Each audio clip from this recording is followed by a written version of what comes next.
Assalamualaikum warahmatullahi wabarakatuh. Saya Cikgu Nur Akidah binti Muhammad Nol, Guru Pemulihan Khas SK Sri Sarjana.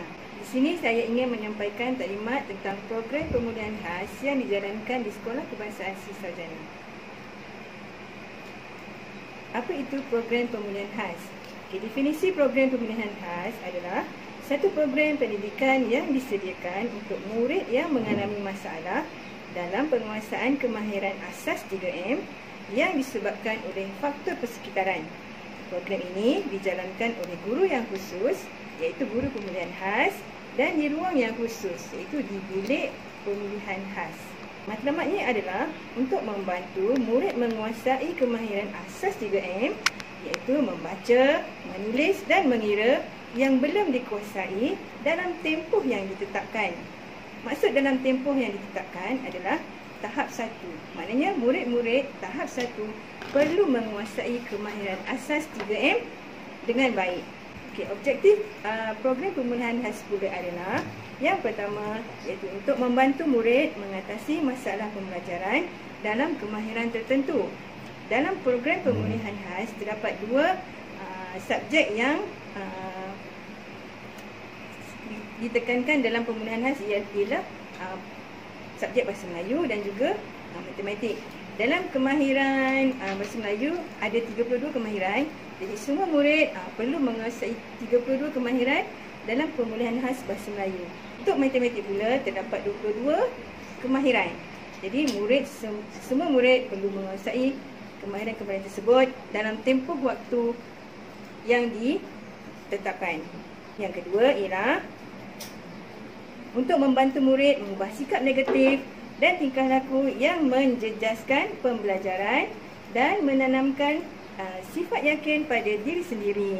Contohnya, sikap-sikap negatif yang selalu ada pada murid-murid pemulihan adalah kerap berhenti sekolah. Jadi kita akan buat satu program untuk mengubah sikap negatif tersebut kepada yang lebih positif, iaitu hadir ke sekolah pada setiap hari. Seterusnya, memberi peluang keseronokan belajar kepada murid dan secara tidak langsung dapat mempelajari teknik-teknik tertentu dalam kemahiran membaca, menulis dan mengira.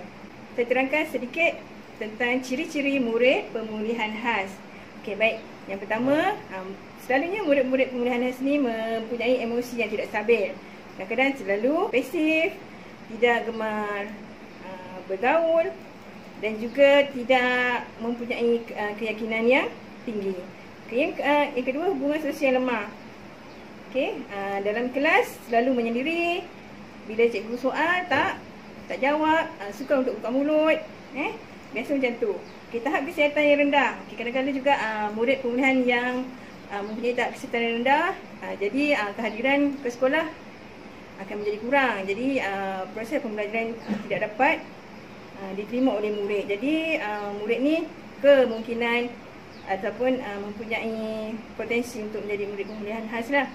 Kemudian kurang keyakinan diri untuk belajar. Bila murid masuk ke tahun 1, kadang-kadang dia melihat murid-murid lain yang lebih aktif, yang lebih cerdik, dia menjadi rendah diri, tak ada keyakinan diri. Seterusnya, lemah dalam pengamatan seperti mengenal bentuk, warna, perbezaan dan konsep urutan. Lemah dalam pengamatan ni, masalah yang akan timbul ialah murid tidak dapat mengenal huruf dan nombor walaupun telah melalui proses pembelajaran di peringkat prasekolah. Sekarang ni adalah strategi sifar pemulihan, iaitu setelah tamat tahun 3. Maknanya setelah tamat tahun 3, maknanya murid-murid dah tak ada yang kategori murid pemulihan khas. Apa strategi tersebut? Di sini kita akan membuat kumpulan yang kecil bagi murid yang mempunyai ciri-ciri murid pemulihan khas. Jadi nanti kita akan buat saringan untuk mengenal pasti murid-murid yang mempunyai ciri-ciri murid pemulihan khas. Dia ditempatkan dalam kumpulan yang kecil dan juga dalam kelas yang khusus lah. Nanti kita akan jalankan saringan tersebut. Kemudian guru pemulihan bekerjasama dengan guru pembina jadual waktu, bagi memastikan waktu PDPC murid pemulihan khas mencukupi dan tidak bertindak dengan subjek lain. Ini penting untuk memastikan bilangan masa, bilangan waktu murid-murid pemulihan ni dapat diatur dengan berkesan. Kemudian saya akan mewujudkan grup WhatsApp ataupun Telegram untuk murid-murid yang terpilih sebagai murid pemulihan ni, untuk memberi maklum balas kepada ibu bapa tentang perkembangan anak-anak.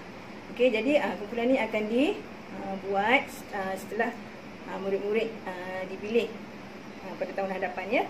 Kemudian strategi yang seterusnya, membina bahan bantu mengajar yang sesuai dan menarik untuk menarik minat murid. Jadi dekat bilik pemulihan khas ada banyak bahan bantu mengajar yang boleh menarik minat murid supaya dapat memudahkan dia menguasai sesuatu kemahiran. Seterusnya, ini adalah program-program yang dilaksanakan di sekolah Sri Sarjana. Pertama, program 1 hari 1 huruf. Biasanya program ni akan dijalankan bermula pada perjumpaan pertama ibu bapa untuk program transisi. Tapi pada tahun ni kita tangguhkan, nanti nak naik sekolah nanti baru kita kenal pasti murid-murid yang masih tak mengenal huruf ya. Bukan tak boleh membaca, tapi tak mengenal huruf ABC tu dia tak kenal. Jadi kita akan kumpulkan mereka dan kita akan jalankan program 1 hari 1 huruf. Kemudian kita melaksanakan program Smart Pulih. Program Smart Pulih ni ialah program yang melibatkan modul yang dihasilkan sendiri. Program ni terbuka untuk murid-murid tahun 1, 2 dan 3 yang masih lagi belum menguasai kemahiran membaca. Program ni telah berjalan selama beberapa tahun belakangan ini dan saya dapati dia sangat membantu untuk meningkatkan penguasaan membaca murid-murid. Jadi tahun hadapan kita akan teruskan juga. Kemudian melaksanakan program bijak nombor. Program bijak nombor ni akan terdiri pada kuis-kuis yang akan diberi kepada murid-murid mengikut kemahiran-kemahiran dalam kemahiran matematik untuk pemulihan khas. Ini antara 3 program yang akan dilaksanakan pada tahun hadapan, insya-Allah. Itu saja tentang program pemulihan khas. Tapi sebelum berakhir taklimat ni, saya ingin buat pesanan kepada ibu bapa. Pesanan yang pertama adalah kita sebagai ibu bapa perlu ambil tahu tahap kemahiran anak-anak kita. Ambil tahu apa yang mereka belum kuasai lagi. Contohnya kalau tak tahu ABC, kita tanya dia. Jangan kalau kita dengar dia dah pandai nyanyi lagu ABC sampai habis, kita percaya dia dah kenal huruf, tapi sebenarnya dia cuma hafal saja. So jadi kita kena test lah dia. Tunjuk huruf secara rawak, ada tak dikenal tak dengan huruf tersebut. Ini kadang-kadang ini selalu ibu bapa terlepas pandang sebab dia tahu anak dia pandai nyanyi ABC, hari-hari nyanyi lagu ABC, tapi sebenarnya tak kenal pun ABC. Sebenarnya ABC ni paling saya tekankan sebab apa? Tahun 1 dia dah melalui proses prasekolah. So dalam prasekolah tu ada dia punya tahap pencapaian yang perlu dikuasai. Takkanlah ABC pun murid-murid anak-anak kita tak boleh kuasai. So kita kena pasti. Kemudian kalau kita dah tahu anak kita ada masalah, tolonglah cari alternatif yang sesuai dalam masa sebelum mereka naik ke tahun 1 ini bagi mengatasi masalah anak-anak. Cari alternatif, jangan biarkan. So lepas tu saya harap ibu bapa semua mestilah sedia memberikan kerjasama yang baik dengan pihak sekolah. Contohnya kalau saya minta maklumat tentang murid ataupun minta perkembangan anak-anak di rumah, adakah mereka membuat kerja rumah ke, adakah mereka membuat ulang kaji bacaan ke. Okey, saya akan minta maklumat dan juga maklum malas daripada tuan-tuan dan puan-puan.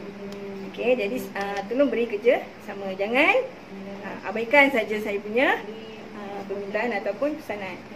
Okey. Okey, itu saja daripada saya. Okey, sekian, terima kasih.